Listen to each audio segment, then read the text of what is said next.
이제 아까 이어서 책은 있으세요? 아 그냥 없어요. 없어요? 아 그냥 들으셨는데 11쪽부터 이제 할 자인데 이 근대 소설의 이제 양식의 형성이라고 나와요. 그래서 근대 소설은 그 이제 두 번째 단락부터 이제 보겠습니다. 뭐 신문의 발행, 한글의 확산 이런 거면서 근대 소설이 생겼다 뭐 이런 이야기 써놓은 거예요. 그 첫 번째는 11쪽입니다. 두 번째 단락에는 그래서 이제 여기 보면 이 논설적 서사 이런 게 있어요. 논설적 서사 나오죠. 여기 보면 이제 그런 그 정치적인 계몽적 내용을 직설적으로 드러냈다는 거예요. 향객, 담화, 소경과 안진방이가 요즘 말로 안진뱅이에요. 안진뱅이. 그걸 옛날에 안진방이라고 쓴 거예요. 소경과 안진뱅이 문답. 제목이 부여된 형태로 발표됐다. 서사 양식이고요. 전통적 서사 양식인 군담계의 소설에 뿌리를 두는 그런 그 역사 정리. 이 군담계를 좀 설명을 좀 드리면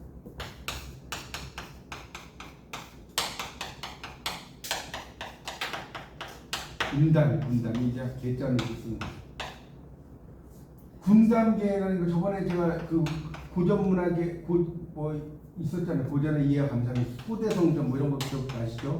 소설에 쓰는 이야기 했던 것 같은데 하여튼 군담 소설이라고 하는 게 있어요. 군담기. 그러니까 군대 이야기죠. 군대 이야기 쉽게 말해요. 호대성전? 네, 호대성전. 그러니까 대성이 크게 성공한다 기억나시죠? 기억 안 나요? 대성하고 있죠. 소대성전. 여기 대표적인 군담. 그래서 군담 소설은 두 가지가 있다고 그랬잖아요. 다 기억나실지 모르겠는데 역사계 군담 소설과 창작계 군담 소설. 창작계 군담 소설이 대표적인 게 소대성전이거든요. 그 다음에 또 기억나요? 유충열전. 충과 열을 지닌 존재. 뭐 이 정도만 이야기할게요. 그 다음에 박시전도 있다고 그랬죠? 이거 다시 한번 복습하고 있는 거예요. 이런 것들이 대표적인 창작. 역사계는 임경업전 예를 들면 임경업이 있었잖아요. 그 역사계 어렵지 않잖아요. 창작계는 막 만든 거예요. 실제로는 사람이 없는데 만든 거예요. 그런 걸 창작계라고 하는 거예요. 역사계와 창작계로 나눠집니다. 자, 그렇게 넘어가겠습니다. 자, 그 다음에 이제 12쪽. 그래서 이제 이인직의 혈흔누가 이제 계속 설명들이 막 나와요. 혈이누가 이거 다 설명했죠. 12쪽의 셋째 줄. 혈누인데 일본식 표현이다. 노라는 거. 혈이누 이런 거 신소설.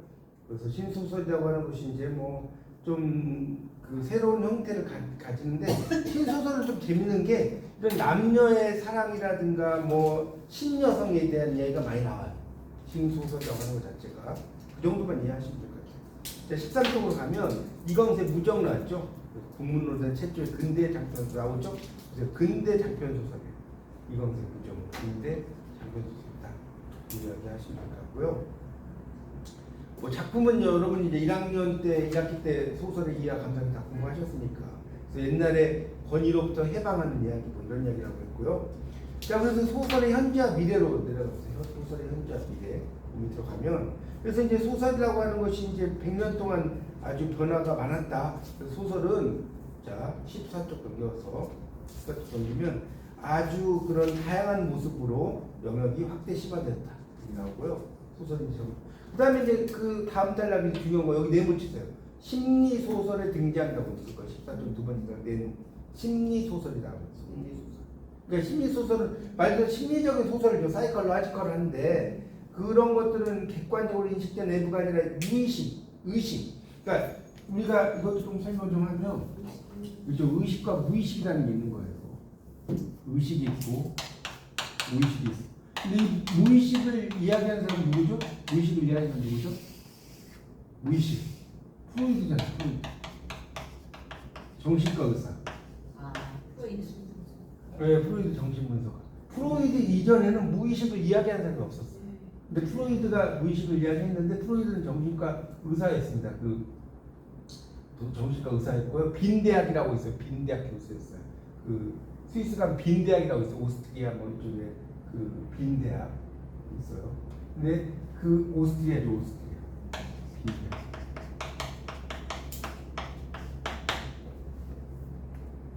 거기서 교수였는데 무의식이라는 것이 있어요. 그러니까 이 프로이드가 어떤 이야기를 하냐면 무의식이라는 것은 무의식은 의식이라는 바다에 떠 있는 섬과 같다. 멋지죠 말이? 무의식이 뭐냐? 의식이라는 바다가 있어. 바다에 뭐가 떠 있어? 무의식이라는 섬이 떠 있잖아. 그렇게 이야기하면서 이제 인간의 그래서 이제 이드와 에고와 이건 알죠? 이드와 에고와 슈퍼에고 알아요? 몰라요? 이 프로이드에서는 여러분 이 세 가지를 알아야 돼요. 이드하고 그다음에 슈퍼에고하고 그다음에 에고가 있어. 뭐냐면 에고가 자아예요. 자아. 이드는 본능적 충동. 이거는 도덕적 자아. 소자라고 해요. 그러니까 내가 빵을 훔치려고 해. 이드야. 맞죠? 빵을 먹고 싶은데. 근데 빵을 먹으면 잡혀가. 이건 슈퍼에고. 맞죠? 그거 아니에요? 내가 빵을 먹고 싶은 건 충동이잖아요. 빵을 먹으면 잡혀가. 슈퍼에고잖아요. 그 사이에서 에고가 왔다 갔다 하는 거예요. 그렇잖아요. 어렵지 않죠? 에고는 이드와 슈퍼에고 사이에서 왔다 갔다 하는 거예요. 이렇게 이해하시면 돼요.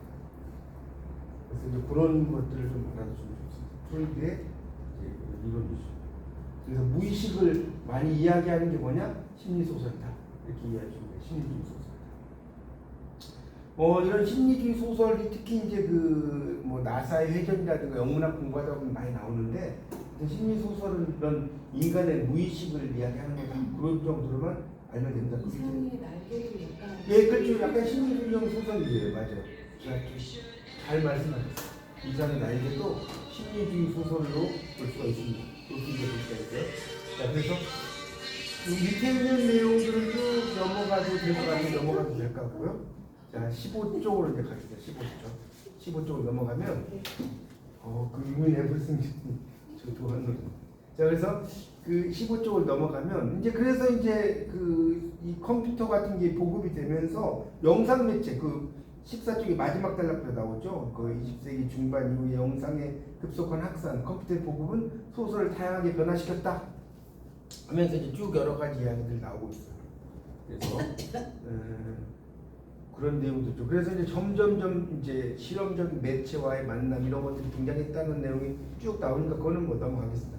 그래서 이제 15쪽의 두 번째 단락에 보면 다양한 매체와 요소들이 결합된 실험성 이런 것이 있었다는 것이 쭉 나오고요. 쭉 또 내려가다 보면 여기서 하나 좀 여러분이 알아야 될 단어가 그 밑에서 두 번째 줄 볼게요. 그 단락에 아무리 장르적 경계를 넘어 변형이 끊임없이 생성한다 하더라도 소설은 나름의 법칙을 만들어 유기체 동그라미 유기체란 말이 있어요. 유기체라는 게 뭐죠? 유기체라는 게 뭐예요? 유기체가 뭐냐고 물어본다면 긴밀하게 연결된 객체 그걸 유기체라고 해요. 긴밀하게 연결된 객체. 유기체가 영어로 뭐일 걸까요? 유기체 영어로. 여러분 올게닉이라고 그러죠. 올거니즘이라고 하는 거예요. 유기체를 영어로 올거니즘이라고 하는 거예요. 긴밀하게 연결된 조직이라는 거예요. 네, 유기체. 유기적으로 연결되어 있다는 거예요. 그래서 아까 지금 뭐 이야기할 때 제가 이제 뭐 소설에 시를 써도 되냐라고 물어보셨는데 당연히 돼요. 그것도 다 긴밀하게 연결되어 있기 때문에 아까도 제가 김시슬의 금옷이나 이야기했지 않습니까? 소설에 시가 들어간 건 삽입시라는 말씀 드렸어요. 자, 그래서 이제 소설의 장르적 특징으로 넘어가겠습니다. 소설의 장르적 특징. 자, 이 소설이라고 하는 것은 그 밑에 있죠. 이제 숄즈와 켈로그에 따르면 있을 거예요. 서사장르 소설은 현실적 삶을 이해하고 진실을 찾으려고 한다는 거예요. 또 전통과 경험으로부터 벗어나 아름답고 선한 이상적 세계를 그려내려는 뭐 이렇게 써놨죠. 그러니까 이런 식으로 썼어요. 그러니까 소설은 충돌도 하면서 옛날과 화해도 하는 그런 산물이라는 거예요. 그러니까 옛날의 어떤 전통과 충돌해 또 새로운 것을 이야기해. 그러니까 충돌과 화해의 산물이라고 이렇게 써놓은 거예요. 그 정도만 이해하시면 될 것 같습니다. 그 밑에 있는 거는 그냥 읽어보시고요. 리얼리티와 개연성으로 밑에 가겠습니다. 리얼리티와 개연성. 리얼리티는 현실이라고 번역할 수 있어요. 현실. 리얼리티 현실이라고 알아두시고요. 그 다음에 개연성은 뭐냐면 있을 법한 일. 이 개연성 잘 알아두셔야 돼요. 영어로 뭐라고 하냐면 probability. probability가 개연성. 있을 법한 일. 자, 개연성입니다. 그래서 그런 내용들을 좀 여러분 이해하시면 되겠습니다. 그러니까 소설이라고 하는 것은 뭐냐? 있을 법한 일을 써놓은 거다. 전혀 있지 못한 일을 쓴 게 아니라 그런 일을 써놨어. 그래서 현실도 반영하고 그런 일을 써놨죠. 그래서 로맨스나 고전소설 같이 신이나 영웅, 고귀한 인물들의 비범한 행동, 비일상적인 삶을 주된 소설에 다룬 현대 문학 양식과 달리 이게 대표적인 게 금오시다 같은 거예요. 귀신 이야기 나오고 근대 소설은 일상 현실과 개인의 생활에 초점을 두고 평범한 인물의 삶을 반영한다. 그렇게 써놨죠. 뭐 그런 정도 하고 넘어갈게요. 자, 그다음 이제 그 다음 단락으로 가면 소설에는 경험적 현실을 반영하는 경향과 동시에 아름답고 선한 거기 있을 거예요. 이상 세계에 대한 지향. 여러분 이제 공부하시다 보면 지향과 지양이 있어요. 이걸 헷갈리면 안 돼요. 문학 공부. 지향은 억제한다는 뜻이에요. 억제. 뭘 지향한다는 말 많이 나오거든요. 지향은 그쪽으로 나간다는 뜻이에요. 완전히 달라져요. 지향과 지향은 달라요. 그럼 그쪽으로 나간다. 나가고요. 지향은 억제한다. 지향이라고. 그렇게 이해하시면 될 것 같습니다. 자, 되셨죠? 그렇게 정리하고 넘어가겠습니다. 네. 그래서 이제 소설은 정말 뭐 현실에 대한 고발 이런 걸 되게 많이 써요. 그 밑으로 내려가면 두 번째 단락에 한 5줄 정도 가볼게요. 그 독자가 속한 사회 풍속과 사회적 의미의 사실적 기여는 현실의 해부와 고발. 이런 고발이 이것도 재밌는데 이런 리포트죠. 리포트. 이게 리포트가 어디서 나왔냐면 프랑스 르포르타지에서 나왔어요. 여러분 잠입 르포 이런 거 혹시 들어봤어요? 안 들어봤어요? 잠입 르포. 네, 르포가 리포르타지의 프랑스어에 그 앞부분을 빼놓은 거예요. 잠입 르포 이런 말 쓰거든요. 리포트라는 뜻이에요. 리포트. 그러니까 리포트는 뭐냐? 고발 문학이에요. 고발 문학. 고발 현실을 고발한다. 고발. 여러분 그러니까 그 장총찬 있잖아요. 장총찬. 인간 시장에 장총찬 있지 않나? 원래 그 김홍신 작가가 쓸 때 권총찬이라고 썼대요. 원래 권총을 차고 다닌다. 권총찬 진짜로. 근데 심에 걸린 거야. 성이 권씨고 이름이 총찬이 아니고 뭔지 알겠어요? 그래갖고 나중에 장총 이건 또 안 걸린 거예요. 장총을 차고 다니는 건 안 걸려. 이게 성이 장씨고 이름 총찬이 아니라니까. 이게 걸리는 시대였죠. 당연히 그 당시에는. 근데 이것도 신기해. 장총찬 안 걸렸어. 여기 이게 장총찬이 장총 차고 다닌다는 뜻인지 몰랐죠. 몰랐어. 진짜로. 내가 지어낸 게 아니야. 그게 아는 만큼 보이는 건 아니고. 맞아요. 모르면 그냥 성이 장씨고 이름은 총찬이 이렇게 알고. 하여튼 그게 고발 문학이라고 현실을 막 고발하는 거죠. 자, 다시 얼마나 재밌습니까? 이렇게 국문학 보니까 용어 하나 설명하려면 한 10분, 20분 간다니까. 그런 것들. 초극이라는 거는 초월하고 극복한다는 뜻이에요. 초극. 초월하고 극복해. 그러니까 초극의 대표적인 철학자가 니체예요. 니체가 뭔가를 초월의 의지가 많잖아요. 하여튼 현실에 대한 전망 속에서 그려져야 할 훨씬 더 의미를 가진다는 거예요. 그러니까 풍속과 사회적 의미의 재현은 현실을 회부해 그리고 고발해 이런 것들이 많다는 거예요. 그러니까 우리가 특히 이제 60년대, 70년대 작품들은 뭐 고발하고 이런 것도 많이 있었잖아요. 그렇죠? 특히 이제 인간 그 시장이 대표적인 거 아닙니까? 한편 소설이 다른 장르를 제치고 인간과 사회에 대한 탐구와 재현을 중시하는 장르가 될 수 있었던 것은 뭐냐? 산문문학이라는 거예요. 동그라미처럼 산문문학. 운문은 아무래도 물론 서사시가 있고 하지만 완벽하게 다 드러낼 수가 없잖아요. 그렇죠? 그걸 함축적으로 쓰다 보니까 산문적인 특징이다. 이런 이야기를 쓰는 거예요. 뭐 밑에는 여러분 읽어보시면 되는 거고 자, 상상으로 꾸며낸 것으로 가겠습니다. 제 강의는 이런 식으로 할 거예요. 그러니까 그걸 다 제가 설명 안 하고 포인트만 잡아서 자, 상상으로 꾸며낸 것 소설이라는 건 그래서 아까 픽션이라고 했잖아요. 허구 픽션이라는 거. 그러니까 소설이라고 하는 것은 이 허구라는 것은 뭐냐면 이게 이제 그 개연성하고 비슷해요. 있을 법한 일인데 그게 현실적인 건 아니에요. 자, 대표적인 하나의 허구의 예를 들어드릴게요. 여러분 그 허구라고 하니까 너무 이게 뜬구름 잡는 이야기 같으니까 제가 예를 하나 들어드릴게요. 여러분 시문에 보세요. 시문에는 뭐가 있죠? 물론 이제 그날이 오면이라는 시가 있는 거 아세요? 신문의 작품에 그날이 오면이라는 시가 있어요. 나중에 한번 찾아보세요. 상록수에 그 있잖아요. 상록수가 있어. 그러면 이 상록수의 그 주인공이 있어. 주인공. 그러면 이 주인공이 원래는 그 뭡니까 최씨가 그러니까 최로 시작된 최. 근데 이게 최로 가는 거야. 그러니까 예를 들어서 이 그 사람의 그 이름 같은 경우도 바꿔버리고 또는 이 주인공이 이제 그런 거잖아요. 교회당에서 그 애들 가르치잖아, 맞죠? 교회당에서 애들 가르치고 여러 가지 핍박도 있고 그런데 실질적인 어떤 이게 역사적인 사실을 배경으로 하고 있단 말이에요. 여러분 안산에 가면 그 상록수 문학관 이런 거 있는 거 아세요? 안산에 가면 상록수역 있는 건 알아요? 그게 상록수의 배경인 곳이란 거 아셨어요? 안산에 가면 상록수역이 있다니까?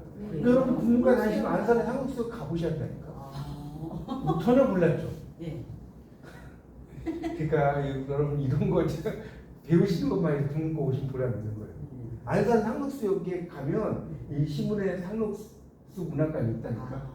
아시겠죠? 하여튼 그래서 그 제가 이야기하고 싶은 픽션은 막 그 없는 이야기를 막 꾸며내는 거예요. 이 사람이 한 10대 맞았어. 그럼 한 50대 맞은 것처럼. 뭐 이런 식으로 사실을 꾸며내는. 그러니까 원래 이야기하는 최용신이었어. 원래 이 주인공 이름이. 근데 이걸 뭘로 바꿨냐? 최영신으로 바꿨어. 최영신이 본명이 아니라고.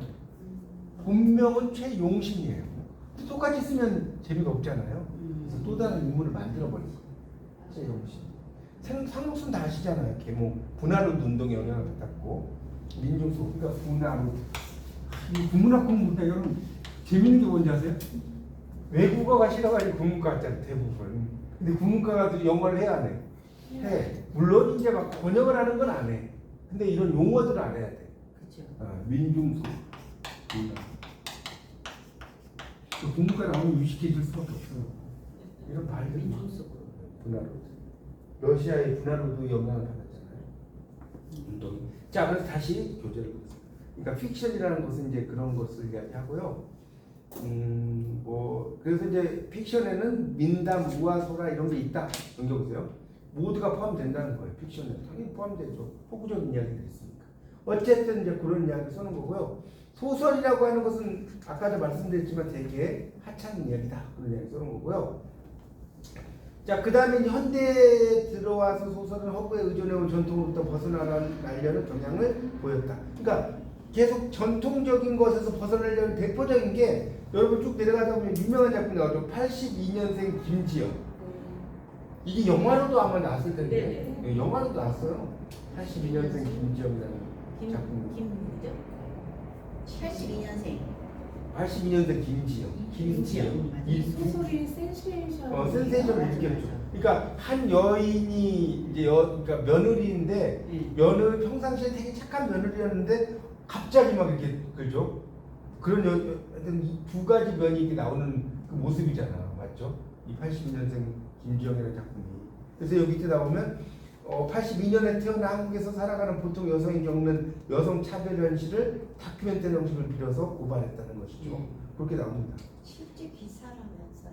예, 그러니까. 그래서 이제 여기 보면 지용에는 그냥 꾸민 거. 그렇죠, 맞아요. 좀 꾸며낸 거죠, 당연히. 근데 이제 솔직히 이제 그 당시에 이전에 보면 여성들의 입장에서 보면 정말 옛날에 한번 생각해보세요. 한 20년대, 30년대 이럴 때는 진짜 엄청나게 힘들었는데 이제 그때는 자기가 힘들어도 이야기를 못할 시기잖아요. 그렇죠? 옛날 막 조선시대라든가 이럴 때. 근데 82년 때부터 보면 좀 더 자기 그렇죠? 생각이 확고하고 막 이런 그런 의미로 이제 이해하시면 될 것 같아요. 뭐 작품 여러 번 읽어보시면 될 것 같고. 그래서 이제 거기 이제 박스에 나오죠. 거기 박스의 19쪽에 보면 취업 정보 사이트에서 조사한 결과 여성 채용 비율이 29.6%, 한 30%대네요. 겨우 그 수치를 두고도 역풍이 거세다고들 했다. 역풍 뭐 이렇게 나왔잖아요. 같은 해 50개 대기업 인사 담당자 설문조사에서는 비슷한 조건이라면 남성 지원자를 선호한다는 대답이 44%, 여성을 선호한다는 사람은 한 명도 없었다.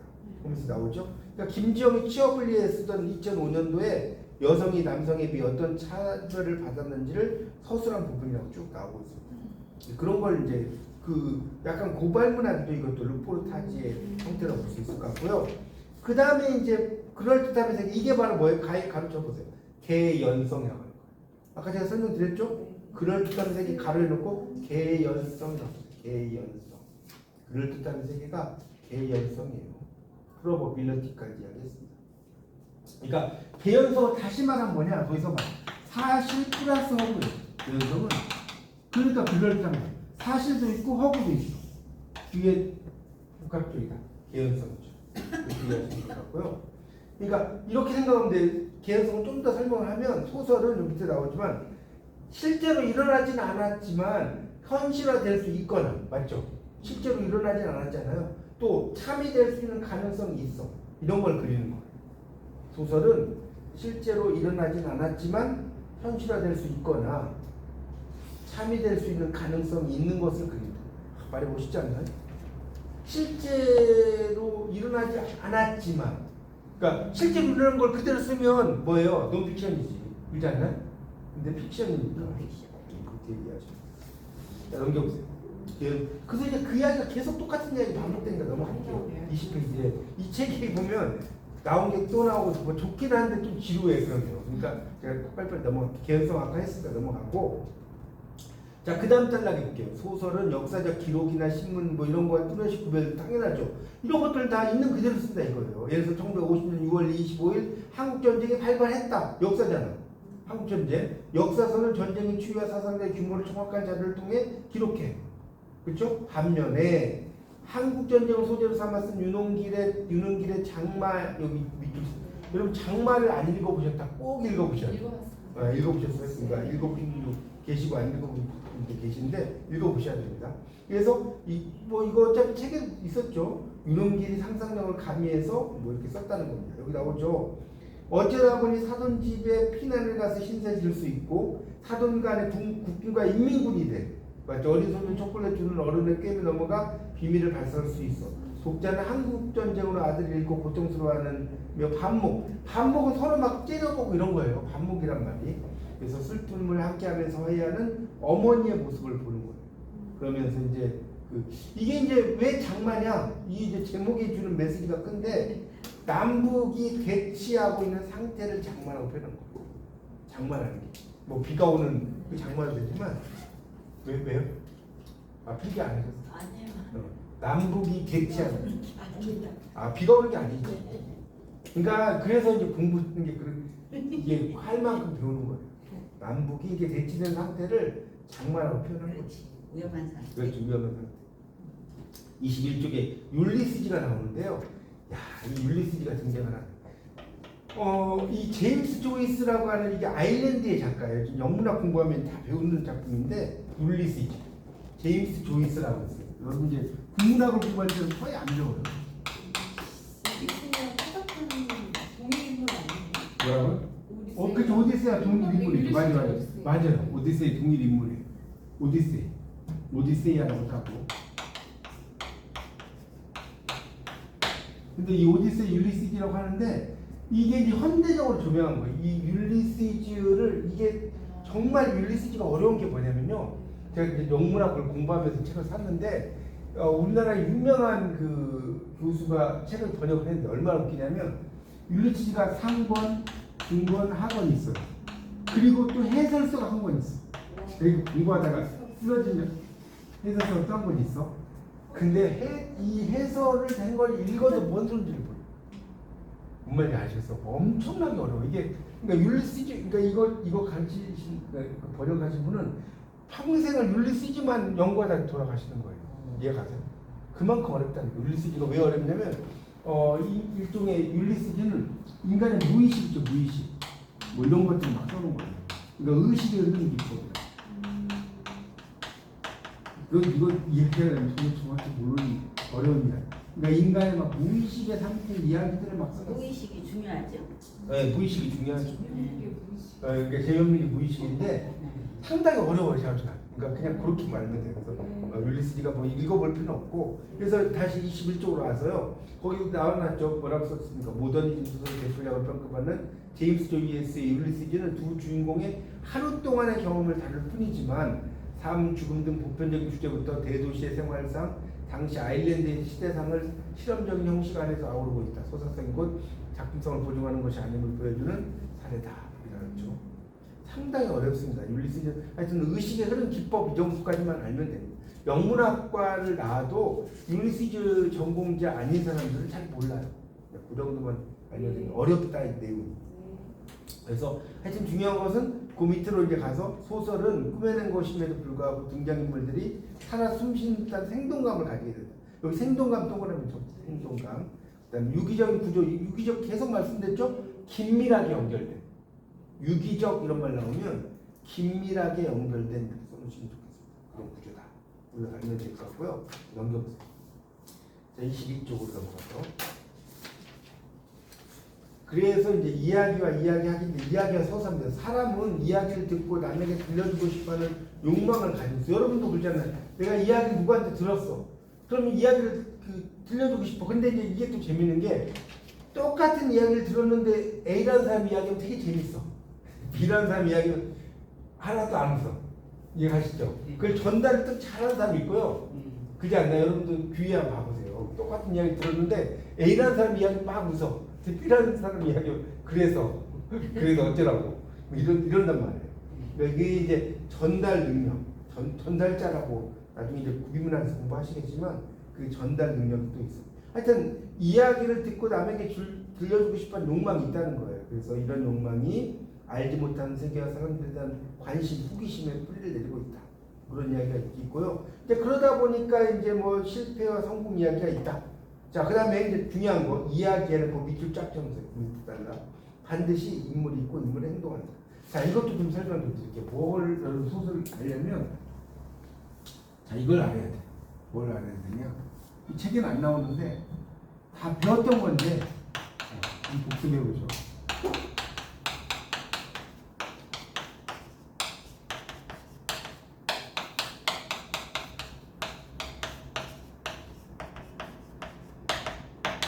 소설의 3요소하고 소설 구성의 3요소가 있어요. 뭘까요? 무슨 배경? 어떤 게 그게 뭐예요? 구성이 3요소. 소설 3요소. 주제.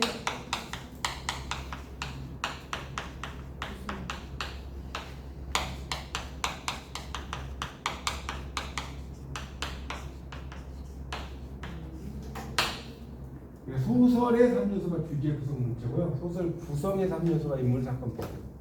어렵지 않죠? 그러니까 이거 외우는 방법은 주구문, 인사배. 사람이 죽으면 인사를 배로 해야 하잖아요. 인사배. 이렇게 보시면 돼요. 주구문, 인사배. 돌아가시면 2번 전하죠? 인사를 배로 한다. 이렇게 보시면 돼요. 그래서 소설은 주제와 구성과 문체가 있고 소설 구성의 3요소는 인물과 사건과 배경입니다. 이거 꼭 알아두셔야 됩니다. 그래서 이제 이야기는 밑에 이제 그 이야기 인물 행동하는데 자 사건을 만들고 연결돼 있어야 된다 해서 쭉 나오고 있습니다. 그래서 육하 원칙이죠. 밑에 누가 언제 어디서 누가 어떻게 무엇을 왜 이런 걸 그가에 해당하는 내용의 연결이 이야기다. 당연한 이야기죠. 그래서 이제 그 밑에 이윤기의 뱃놀이라는 작품이 오른쪽에 23페이지를 보시면 나와요. 23페이지. 자, 이걸 좀 읽어보고 좀 이야기를 하죠. 23페이지로 뱃놀이라는 작품을. 자, 거기 보면 연지라는 이름의 호수가 있었다. 그 연지 수리조합장 일을 하던 사람이 딸을 낳자 연지라고 이름을 지었다. 그 연지를 몰래 사모하던 남자가 있었지만 연지는 다른 사람에게 시집을 갔다. 남자는 연지를 못 잊어 그 곁을 떠돌며 살았고 남편과 헤어져 돌아온 연지와 뒤늦게 결혼하게 되었다. 남자는 신부와 첫나들이에 나서 연지호에서 연지와 함께 연지라는 이름의 보트를 타고 옛 이야기를 했다. 그때 다른 보트에 탔던 젊은 청년이 물에 빠졌다. 수영 실력이 상당한 남자는 물속에 뛰어들어 청년을 구했다. 하지만 이번에는 연지호에 타고 있던 여자가 보이지 않았다. 남자가 다급하게 뛰어드느라 보트의 균형이 무너져 연지호는 연지를 뒤집어 삼켰다. 연지란 말을 계속 쓰고 있죠. 지금 보면. 그래서 이야기는 자 뱃놀이라는 단편 소설인데 긴 기다림과 밑에 나오는 긴 기다림과 짧은 행복, 순간적 실수가 불행한 결말로 이어지는 이야기다. 나오죠? 그래서 이야기는 그래. 깔끔하고 긴장된 구조. 마지막 반전은 안타까움이라는 거. 연지호가 연지를 뒤집어 삼켜버렸다는 게 나오잖아요. 찬찬히 읽어보면 뒤돌아보자고 뛰어드는 남자의 다급함이라는, 자 여기 내용 적었어요. 성격적 혈압, 이거 아주 유명한 말 나와요. 찾으셨죠? 성격적 혈압 찾았어요? 네. 23페이지 있잖아요. 성격적 위에서 5째 줄에 있어요. 자 여러분 보세요. 이 성격적 혈압은 좀 이야기 안 할 수가 없어요. 이 성격적 혈압을 이제 우리가 뭐라고 하냐면 트레디클로라고 해요. 트레디클로. 이걸 또 다른 말로 비극적 혈압이라고 합니다. 여러분 비극적 혈압, 성격적 혈압은 누구 생각나요? 누구 생각나요? 비극적 혈압이요? 네. 저는 오이디푸스. 오디푸스, 그러니까 그거는 이제 비극적 혈압이라기보다는 오디푸스는 운명이죠, 운명. 자기 아버지를 죽이고 이거 엄마를 만난 거고요. 셰익스피어의 4대 비극이 같은 데 비극적 혈압. 햄릿, 맥베스, 오델로, 리어가 이런 작품들이 비극적 혈압입니다. 성격적 혈압. 햄릿도 비극적 혈압이, 성격적 혈압이 되게 우유부단하잖아요, 맞죠? 자기 아버지를 죽인 자기 숙부를 살해하려고 하는데 이런 이야기예요. 숙부가 기도하고 있어. 기도하면 천국에 가. 그러니까 죽이면 안 돼. 또 잠자고 있어. 잠을 자는 거는 꿈을 꾸는 거야. 그러니까 죽이면 안 돼. 계속해서 복수를 지연시켜요. 이걸 복수 지연이라고 합니다. 햄릿 복수 지연이 있단 말이에요. 복수 지연 가지고 제가 뭐 학위 받은 그 논문 이런 걸 받은 적이 있는데, 하여튼 햄릿의 복수 지연 가지고도 그 논문을 쓸 수 있어요. 하여튼 이 복수를 계속해서 지연시키죠. 이게 바로 성격적 혈압이라는 거, 비극적 혈압. 햄릿만 생각해도 돼. 그럼 그걸 이제 햄릿의, 그러니까 그 셰익스피어의 작품을 성격 비극이라고 하는 겁니다. 성격 비극 기억하시면 되겠고, 아까 말한 오이디푸스는 성격 비극이라기보다는 운명적인 비극이죠. 운명 비극. 하여튼 그래서 다시 이 성격적 혈압, 비극적 혈압이 불행을 자초해왔음을 알 수 있다. 이렇게 나옵니다. 그러니까 뛰어난 수영 실력과 옆도 안 돌아보고 내닫는 성미에 대한 반복적 강조가 연지호수의 연지호라는 배 아름다운 신부 연지를 태운 우연과 감개무량한 나들이를 불안하게 하는 폭선 밑에 깔고 있는 거예요. 작용하고 있다는 거예요. 그렇게 이제 보시면 됩니다. 그러니까 복선이라는 것은 주인공이 이렇게 될 거다라는 걸 미리 깔아주는 거예요. 예를 들면 황순원의 소나기의 그 서울 여자가 나올 때 뭘 이야기하냐면 나는 보라색이 좋아. 이런 말 들어봤어요? 안 들어봤어요? 나는 써보세요. 나는 보라색이 좋아. 이런 말 한다니까. 소나기 여러분 옛날에 그냥 읽으시면 읽은 게 아니라 그런 걸 캐치하셔야 되는데, 나는 보라색이 좋아는 뭐냐? 보라색은 죽음을 상징하는 거예요. 보라색이 좋아라는 게 이걸 듣고 이 소녀가 곧 죽겠구나. 그러니까 소녀가 나중에 비를 맞고 이제 움막으로 들어가는 건 알죠? 네. 대충 이야기 들어보셨죠? 그럴 때 이제 하는 이야기가, 그 황수원 문학관 양평에 가면 있어요. 가보셨어요? 우리 그거 가지 않아요? 아니 지금은 안 가고 나중에 아니 수연 우리 9월달에 거기는 안 가는 거. 우리 거기는 안, 우리 원주하고 봉평. 거기가 또 다르고. 하여튼 그래서 이런 것들이 이제 이 북선으로 깔려 있다는 거예요. 그래서 재밌죠. 이런 이야기들, 결말 이런 것들을 미리 이야기한다는 거 넘겨보세요. 그래서 말씀하세요. 갑자기 생각나는 게 말씀하세요. 이런 비극적 결합이 생각나는 게 최근에 넷플릭스에서 아무도 없는 숲속에서 아무도 없는 뭐라고요? 아무도 없는 숲속에서 숲속에서 그게 우연찮게 길에서 선행을 해요.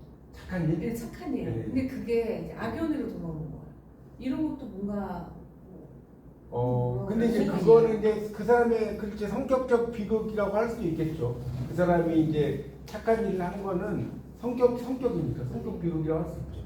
운명은 아니니까. 네. 좋은 말씀이에요. 그래서 그런 거 그 좋은 생각이에요. 그게 이제 성격적 비극하고 연결되죠. 그래서 작가는 독자의 마음에 효과를 불러일으키고 주의를 끌고 그래서 스토리를 구성을 하는 거예요. 스토리. 그러니까 여기서 또 이제 할 이야기가 또 재밌는 이야기 나오는데, 뭐가 재밌는 이야기냐? 자, 그러면 봐요. 이게 좀 오늘은 아마 1장만 해도 여러분 많이 공부하셨어요. 네. 자, 이거 봐세요. 제가 이 중요한 이야기 할게요. 스토리와 네. 여기서 이제 중요한 스토리와 영어로 쓸게요. 플롯의 차이. 오늘 1장만 하겠습니다. 스토리와 플롯의 여러분 차이점이 뭐냐? 누가 이제 물으신다면 물어볼 수 있잖아요. 야, 스토리하고 플롯이 뭐가 달라? 이렇게 물어봤다고 칩시다. 줄거리고 플러스 그래. 뭐예요? 스토리는 줄거리. 원인과 결과 아니면 비슷해. 좋아요. 원인과 공부 확실히 많이 하셨네. 확실히 그 스토리는 이야기인데 이거 원인과 결과. 이게 무슨 말이냐? 자, 예를 들어볼게요. 스토리 왕이 죽었다. 자, 써보세요. 왕이 죽었다. 그리고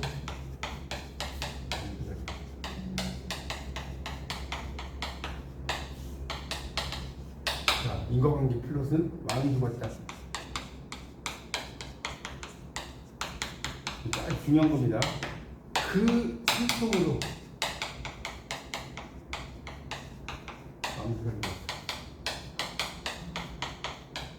자, 그래서 스토리는 이야기를 좀 더 설명을 드리면 이 스토리는 그냥 시간의 흐름이라고 보시면 돼요.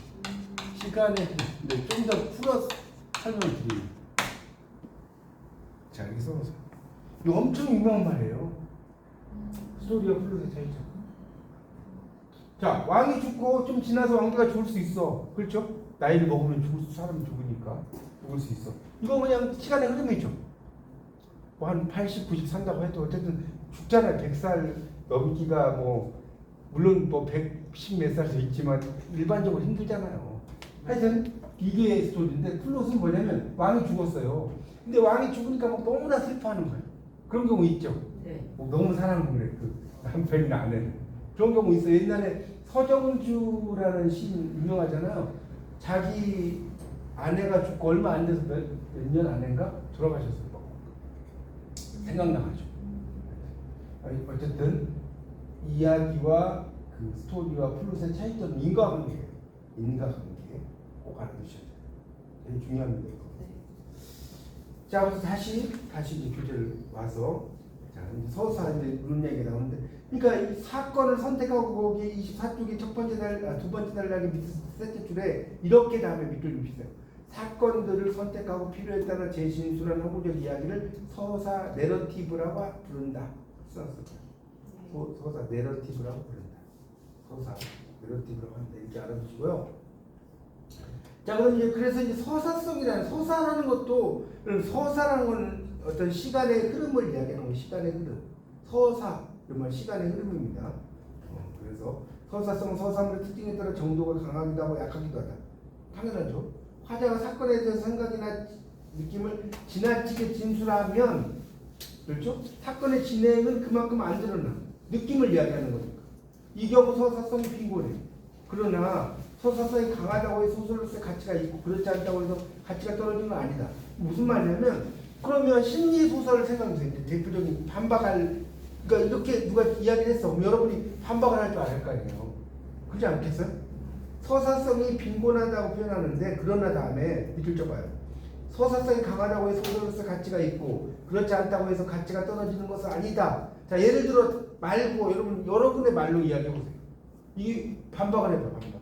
그러니까 서사성이 강하다고 해서 가치가 있고 그렇지 않다고 해서 가치가 떨어지는 건 아니다. 예를 든다면 여러분 뭐라고 대답할까요? 왜 그러냐고 하면 대답할 줄 알아야 돼요. 그거 금방 했는데.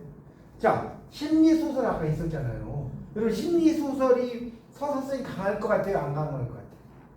심리소설은 막 의식의 흐름 이런 거기 때문에 서사성이 안 강하다니까. 그러니까 이 원칙대로 한다면 율리시즈는 좋은 작품이 아니죠. 근데 엄청나게 유명한 작품이라니까. 율리시즈가. 여러분 율리시즈가 머리 쥐나는 작품, 그러니까 그런 작품은 저는 절대로 읽으라고 추천 안 해요. 율리시즈는 여러분이 그냥 네이버에서 제임스 조이스 정말 그 이상 하지 마세요. 율리시즈 이렇게만 검색을 하면 알아서 막 설명을 해놨어. 그 정도만 읽으세요. 그 정도. 이거 영문과 다닌 사람들도 이 제임스 조이스 율리시즈 해석은 안 읽어봐요. 어렵기 때문에. 그런 것까지 여러분 알 필요는 없는데, 내가 소설을 쓰거나 심리주의 소설을 쓰려면 조금 알아야 할 거 아니에요. 내가 이게 뭔 이야기인지. 그래서 그러니까 여러분이 공부는 그래요. 뭐 물론 깊이 있게 하는 건 좋아.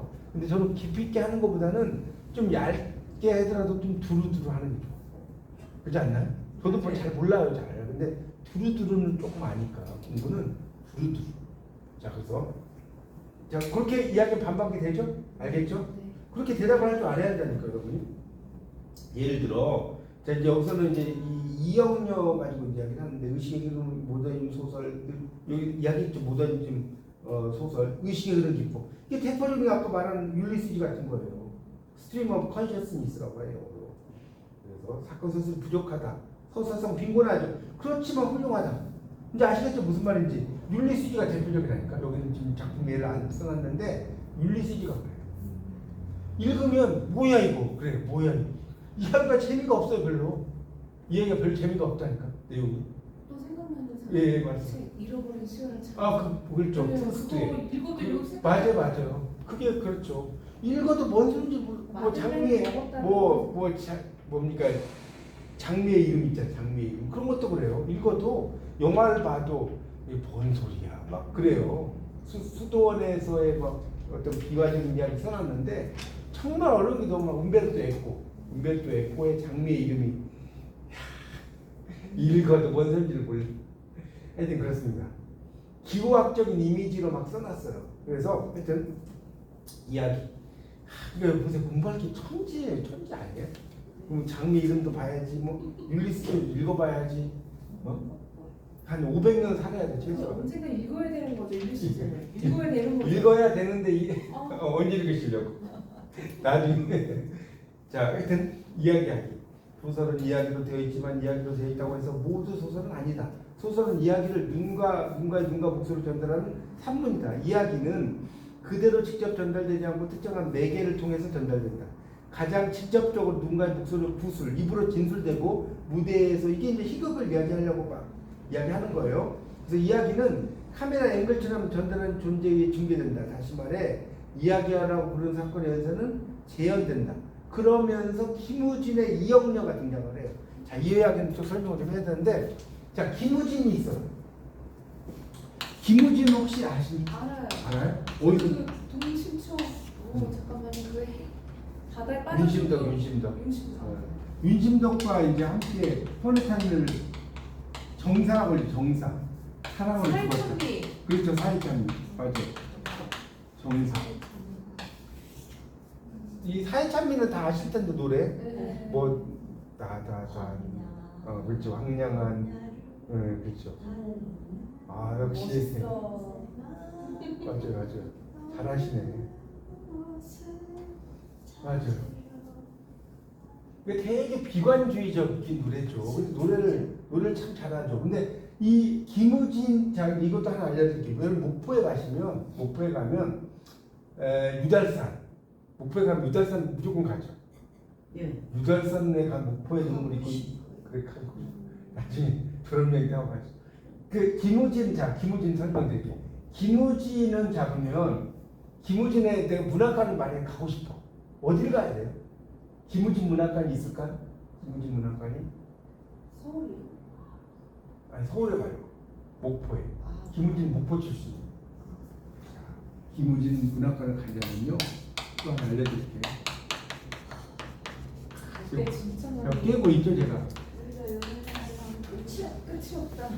그러니까 여러분 국문학을 공부하고 안 하고 여러분 인생은 비포와 애프터 나눠져. 국문학 진짜 우리 화장하고 이해 가시죠? 전과 후로 나눠지는 것처럼 국문학을 공부한 이전과 국문학을 공부한 이후로 나눠집니다.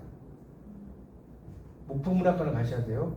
거기에 김우진 문학관이 있는 거예요. 그 목포문학관 속에 김우진 문학관 누구 문학관 뭐 해갖고 4명 정도 있어요.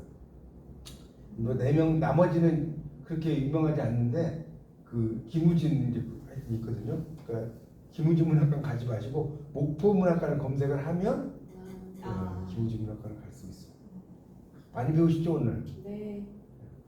하여튼 이 김우진의 이영렬 또 설명 안 할 수가 없는데 자 이영렬은 뭐라고 이야기했냐? 이게 중요해요. 자 여러분 김동인의 작품 유명한 작품 뭐 있죠? 김동인? 감자요? 네, 김동희는 감자. 감자의 주인공이 이름 뭐죠? 감자의 주인공. 복녀 아니에요? 복녀? 복녀인데 복이 많아요? 복이 없어요? 복도 지질도 없죠? 안 됐어. 그게 이제 에필레이션이라고 하는 거예요. 에필레이션 들어봤어요?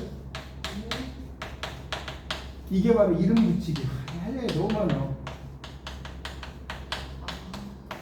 그러니까 이름 붙이기라는 것은 자 이름을 이름 그대로 갈 수도 있고 이름과는 전혀 다를 수가 있어. 그 이름 붙이기. 이게 되게 재밌어요. 그래서 드라마를 여러분이 보시면 그런 거 되게 많아. 뭐에서 어떤 작품을 이야기했을 때 그 주인공들 막 이름 있잖아요. 이해가십니까? 그래서 뭐 요즘 뭐 드라마에 뭐 박도라 뭐 이렇게 나오잖아요. 박도라 이게 뭐 나오고 이녀와 순정남 이런 거 보면 그렇죠? 그러니까 도라라고 하니까 얘가 돈다라는 의미도 있고 다른 이름으로 바뀐다 이런 의미도 갖고 있는 거예요. 예를 들어서 이름 자체가 무슨 말 아시겠어요? 그러니까 이름을 보면 그 속에 어떤 의미가 있는데 그게 이제 긍정적인 그대로 갈 수도 있고 뭐 화수분 같은 경우는 엄청나게 부자야 되는데 나중에 막 얼어 죽잖아요. 이름하고 반대되는 경우가 있고 이름 그대로 가는 경우가 있어요. 이게 되게 재밌는 거예요. 무슨 말 알겠죠? 식객의 주인공이 남자 여자가 뭐 진수하고 성찬 아니에요? 맞나요? 성찬이에요? 네. 아, 진수 성찬 그러니까. 이게 남자 이름 같은 여자 이름이야. 여자고 진수가 남자다. 나중에 진수하고 성찬이 만나는 거. 맛있는 음식 그러니까 음식 이야기인데 그 이름이 진수 성찬이라니까. 이름이. 재밌죠? 에펠레이션만 갖고도 공부할 게 많아요. 이거가 논문이 나온다니까. 이거 영문학에서 배우나요? 아니 국문학에서도 배워요. 국문학에서 에펠레이션 배우는데 이제 영문학에서 좀 더 많이 배우죠. 에펠레이션. 보세요. 공부할 게 지금 천재 아니에요? 상당히 넘는 거 같아요, 진짜. 그래서 이게 뭐 할 얘기가 많으니까. 그래서 다시 이영녀로 가면, 그러니까 이영녀를 뭐라고 하냐면, 잘 써놓으세요. 희곡판 감자라고 하는 거예요. 희곡판 감자. 희곡이라고 하잖아요. 이런 거를 희곡판 감자. 자, 그러니까 뭔 소리냐? 이 이영녀가 이제 결국은 여기 보면 이영녀가 이 몸을 파는 여인으로 나와요. 여기는 이제 일부만 나와가지고 여러분이 자세히 안 나오는데 그 남자 뭐 해가지고 이영녀 이게 뷰이냐 아니요 이렇게 나오죠. 그러니까 눈치를 벌써 차리고 어찌 그러시오 입이 올라앉으시오 했죠. 경찰서에서 왔소 서로 갑시다 나오죠. 화난 소리 왜 할 말 있으면 여기서 하시오 어린애기 젖도줘야 할 건데 못 가겠소. 그러니까 잔소리가 무슨 잔소리요 말 안 듣다가 끌고 갈 것이니 내려오고 내일 내가 데리고 가리다. 여보세요 어린 젖먹이 있는 이가 어디 그렇게 됩니까? 날이 사정 좀 봐주시오. 내일 꼭 보내드릴게요. 이렇게 나오잖아요. 그래서 상당히 이제 그 뒤로 넘겨볼게요. 인용한 부분은 전체 3막 중 1막의 마지막 부분으로 주인공 이영녀가 매음죄로 나오죠. 경찰에 잡혀가는 장면이다. 독자는 이 부분의 구체적인 내용을 그 남자로 지칭된 경찰과 안숙인의 영녀의 대화와 가로 속에 지시된 행동을 통해 상상하여 이해한다. 그런데 이영녀가 얼마나 마음이 아플지 안숙인에는 어떤 속셈을 가지고 있는지에는 대화와 행동만으로는 알기 어렵다. 이야기를 중개하여 말해주는 존재인 화자가 없기 때문이다. 이와 달리 소설에서는 화자가 필요에 따라 전후 맥락을 요약해서 설명할 수 있고 인물의 속마음과 앞으로 벌어질 사건을 독자에게 미리 기뜸해 줄 수도 있다. 이처럼 소설에서는 이야기를 전달해주는 존재인 화자, 나레이터라고 해요. 그러니까 존재하고 독자는 화자의 말을 통해 이야기를 전달을 받는다는 거죠. 그러니까 나레이터. 그래서 이제 그런 게 나레이션이라고 하는 거고, 나레이션. 그렇죠? 존재입니다. 자, 그럼 이제 여기서 또 좀 아직 설명이 안 끝났고요. 뭔 이야기를 하고 싶냐면, 그러면 희곡에 대한 얘기를 조금 해볼게요. 희곡. 무대의 상연을 전제로 하는데, 희곡이라는 것은 우리가 희곡은 뭐냐? 직접 제시. 그러니까 이 곡은 사건을 이게 중요해요. 전달하는 중개자가 없어.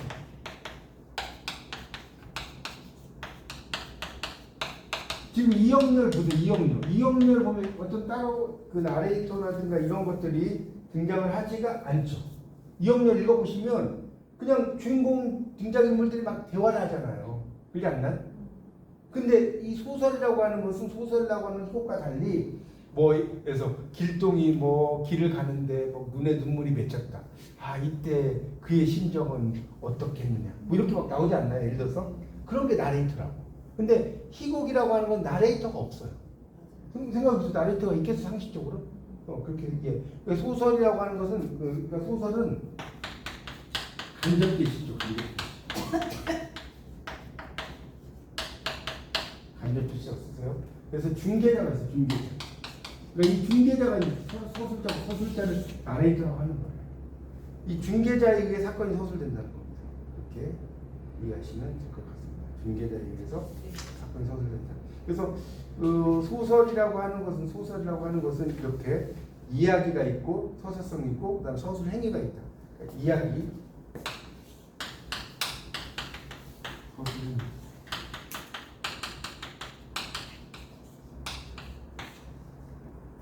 자, 이야기를 내러티브라고 해요. 내러티브. 영어로 말해요. 내러티브.